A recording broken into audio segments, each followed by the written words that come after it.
கிராம மட்டங்களிலே இருக்கின்ற பிரச்சனைகளுக்கு எவ்வாறான தீர்வை தரப்போகின்றோம் என்று சொல்லி பேசியிருக்க வேண்டும். கரடிகள், புலிகள், நரிகள் எல்லாவற்றையும் கடந்தவர்கள். நாங்கள் கஜேந்திரன் என்று அறியப்பட்ட ஒட்டுண்ணி குதிரை கஜேந்திரன் என்ன பொறிமுறை உங்களிடம் இருக்கின்றது என்று சொல்லி பேசியிருக்க வேண்டும். வன்னியிலே யுத்தம் சூடுபிடிக்கிறது, மக்கள் அவலங்களுக்குள் துவண்டு கொண்டிருக்கிறார்கள். மக்கள் செத்துக் கொண்டிருக்கின்ற போது அங்கே திருமணம் முடித்து தேனிலவு கொண்டாடி கொண்டிருந்தார். கோட்டபாய ராஜபக்சவுக்கு யார் அடிமை?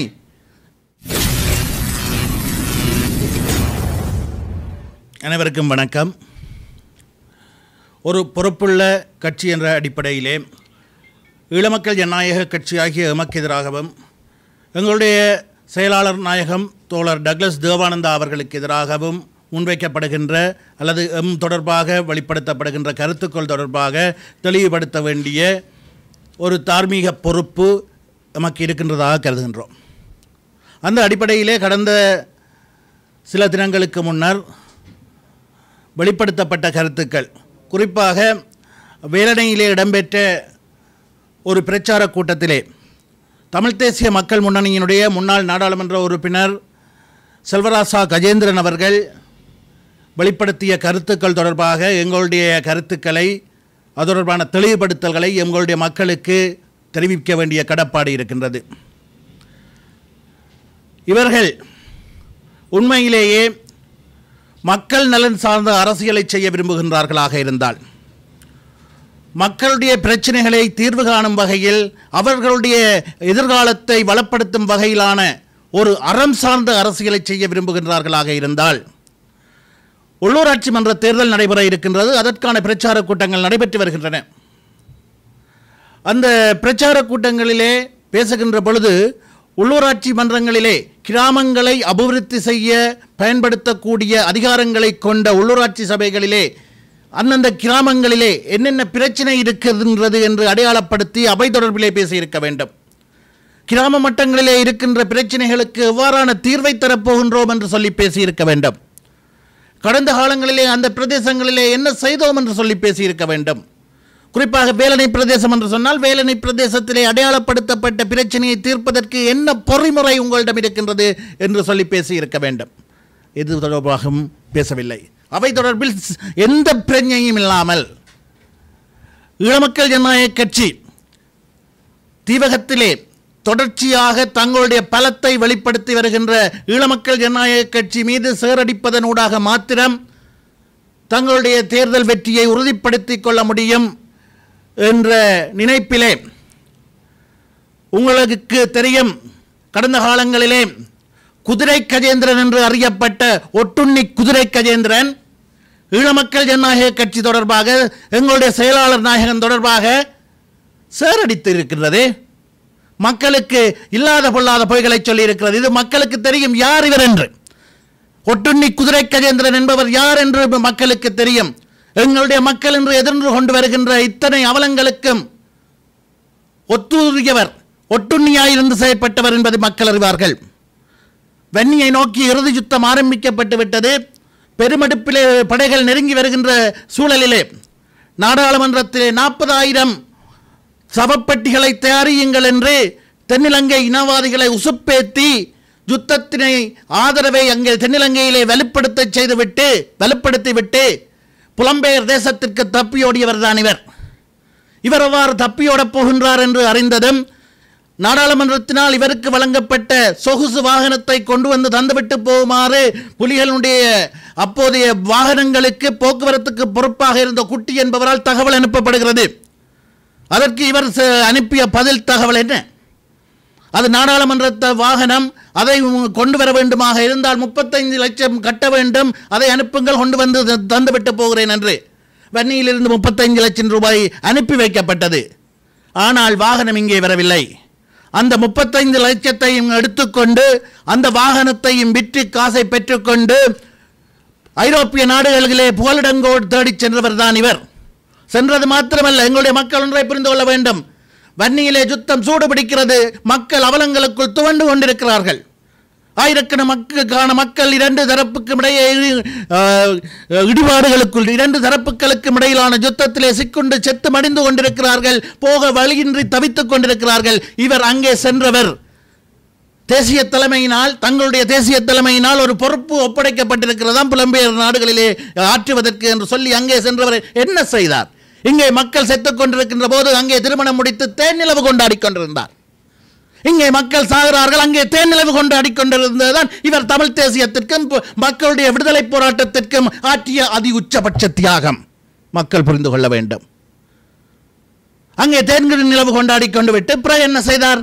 தன்னுடைய சகோதரனை இங்கே கைது செய்ததும், படைத்தரப்பு கைது செய்ததும், அப்போதைய பாதுகாப்பு செயலாளராக இருந்த கோட்டாபாய ராஜபக்சவுடன் தொடர்பு கொண்டு டீல் போட்டார்.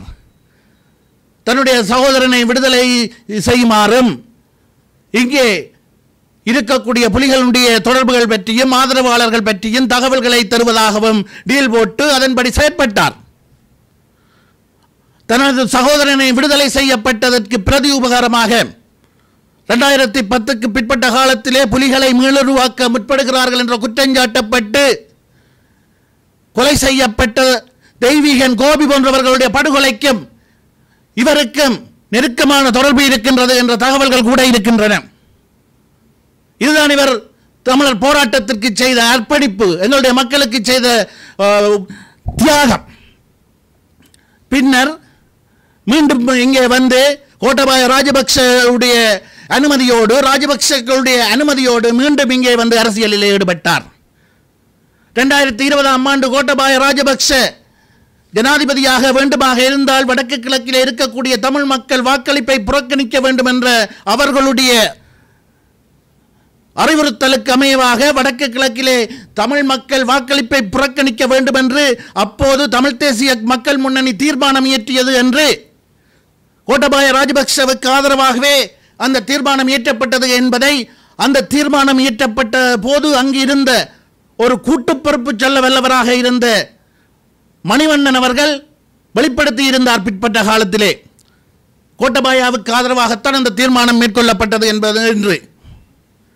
அந்த தீர்மானம் இயற்றப்பட்டதிலும் அந்த தீர்மானத்திலும் இந்த ஒட்டுண்ணி குதிரை கஜேந்திரனுடைய தாக்கம், ஆதிக்கம் பெருமளவு இருந்ததாக சொல்லப்படுகிறது.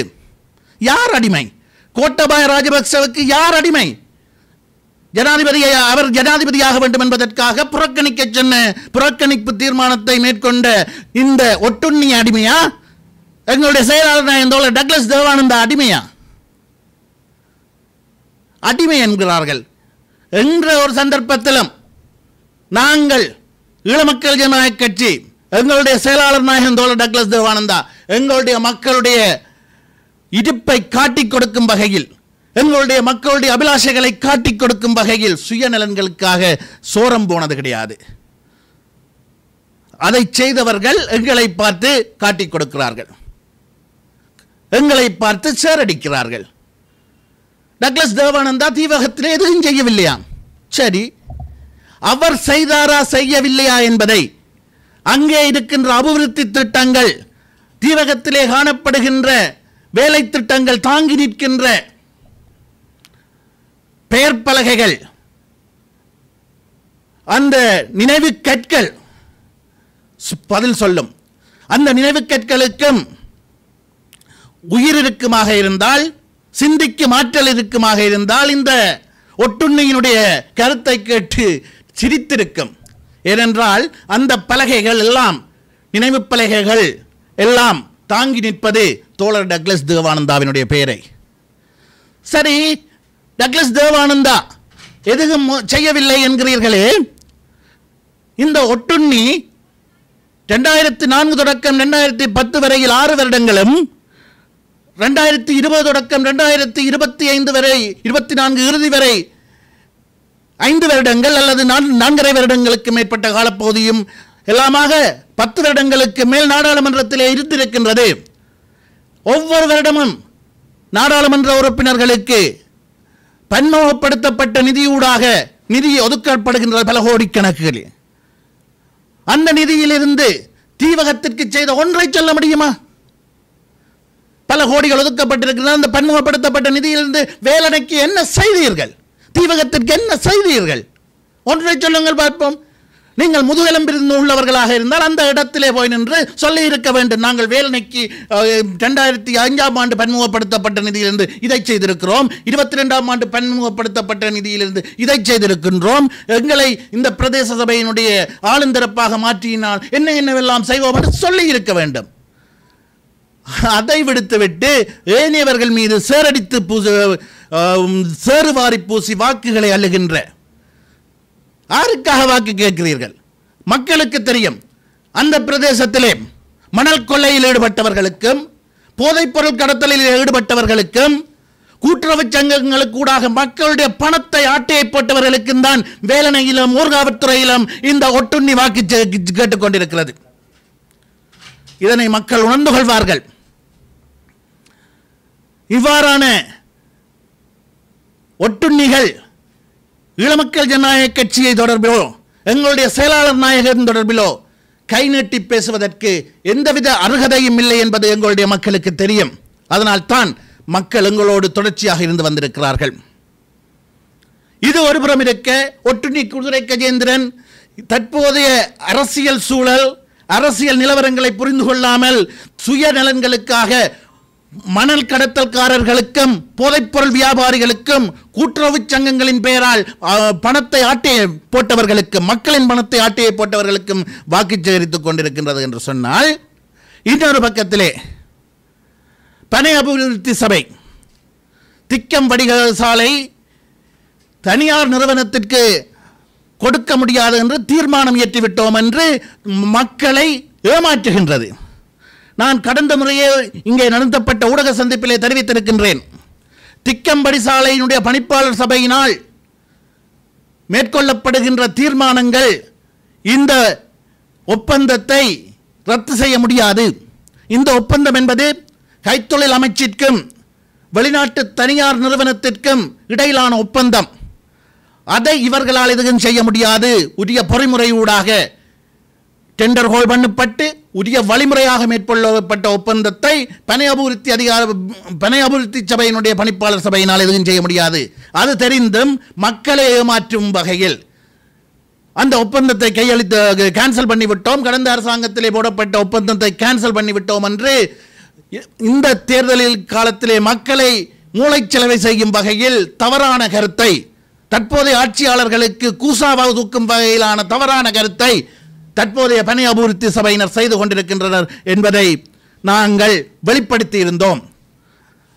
அதற்கு பதிலளித்திருக்கின்ற பனை அபிவிருத்தி சபையினுடைய தலைவர் அவர்கள் சொல்கிறார், உருத்திராட்சம் போட்ட பூனைகள் நாங்களாம். பனை அபிவிருத்தி சபை தலைவருடைய வரலாற்றை அறிந்தவர்களுக்கு தெரியும் உருத்திராட்சம் போட்ட பூனை யார் என்று. யாரெல்லாம் ஆட்சிக்கு வருகிறார்களோ அவர்களுக்கு கூஜா தூக்குகின்ற அந்த பூனை எங்களை பார்த்து எங்களுடைய மக்களுடைய அவலங்களை தீர்ப்பதற்காக, எங்களுடைய மக்களுடைய பிரச்சனைகளை யதார்த்தமாக எதிர்கொண்டு நடைமுறை சாத்தியமான வழிவகையிலே பிரச்சனைகளை கையாளுகின்ற டக்ளஸ் தேவானந்தா தலைமையிலான ஈழமக்கள் ஜனநாயக கட்சியை பார்த்து ஒரு கொட்டை ஓட்ட பூனைகளாம்.